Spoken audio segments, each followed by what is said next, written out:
Boa tarde, pessoal. Meu nome é Milson, sou estudante de Ciência da Computação na FURB e eu estou a gravar esse vídeo para falar do algoritmo do carteiro chinês. O algoritmo do carteiro chinês é um algoritmo que serve para resolver o problema do carteiro chinês. Tá, o que é na real esse problema do carteiro chinês? Suponhamos que a gente tem um mapa, por exemplo, a gente trabalha numa empresa de entrega ou então nos Correios, a gente tem um mapa com diferentes cidades e a gente precisa fazer entrega de algumas encomendas em todas essas 5 cidades que constituem o nosso mapa. Então, nós temos que encontrar uma rota que nos permite passar por todas essas cidades, voltar à nossa cidade de origem num custo mínimo possível. Esse custo pode ser uma grandeza qualquer, pode ser tempo, pode ser, por exemplo, o combustível, entendeu? O objetivo é economizar alguma coisa para gerar lucro, por exemplo, para a empresa.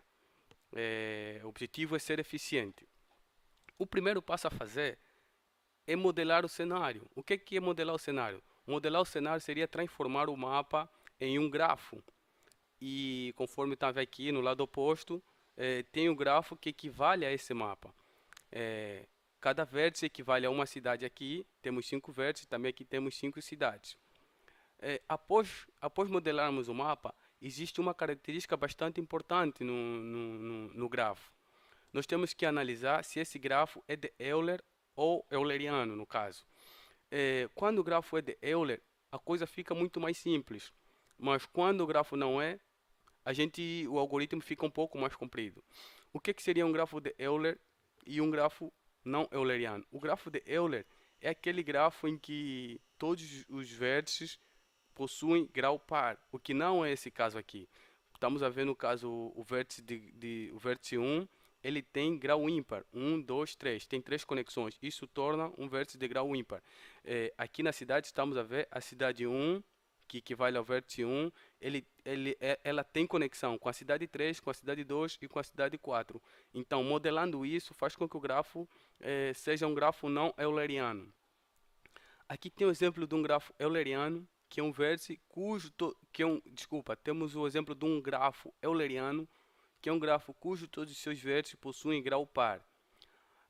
Quando a gente se depara com situação do gênero, é muito mais fácil terminar o algoritmo, porque tem um outro algoritmo que auxilia, que é o algoritmo de Fleury, que é bem mais simples de executar e o algoritmo termina muito mais cedo do que quando o grafo não for de Euler.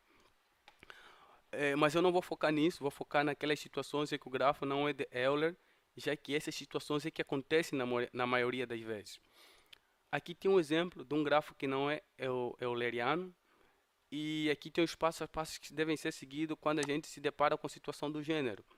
O primeiro, o primeiro passo a fazer é determinar os vértices de grau ímpar. Aqui, nesse caso concreto, os vértices de grau ímpar são B, o C, o D e o G.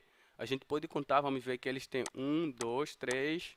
O B também tem 1, 2, 3. E o G também tem 1, 2, 3 conexões, que no caso determinam o seu grau.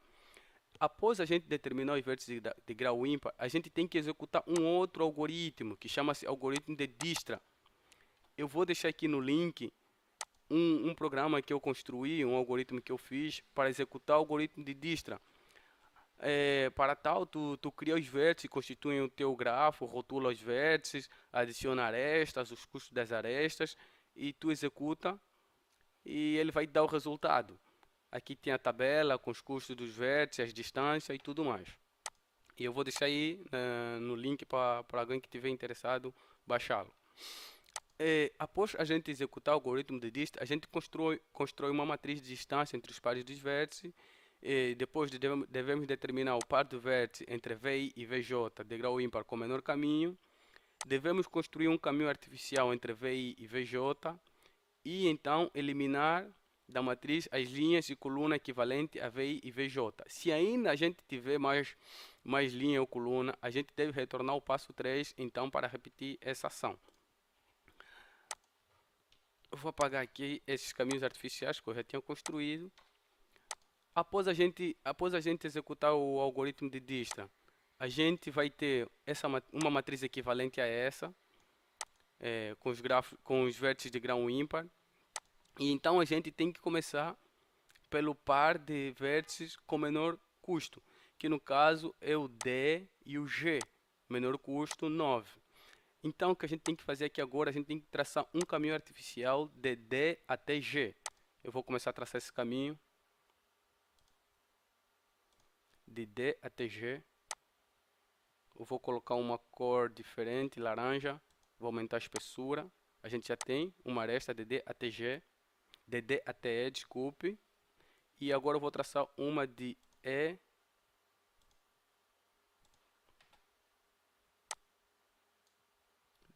até G.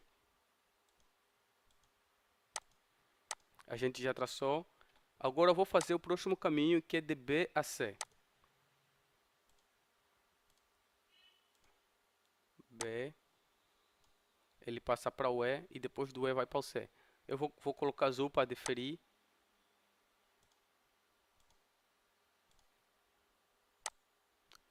A gente já traçou o caminho artificial. Já temos o caminho artificial. Traçando esse caminho artificial vai fazer com que o grafo se torne de Euler. Então, vai fazer com que o grafo seja um grafo euleriano.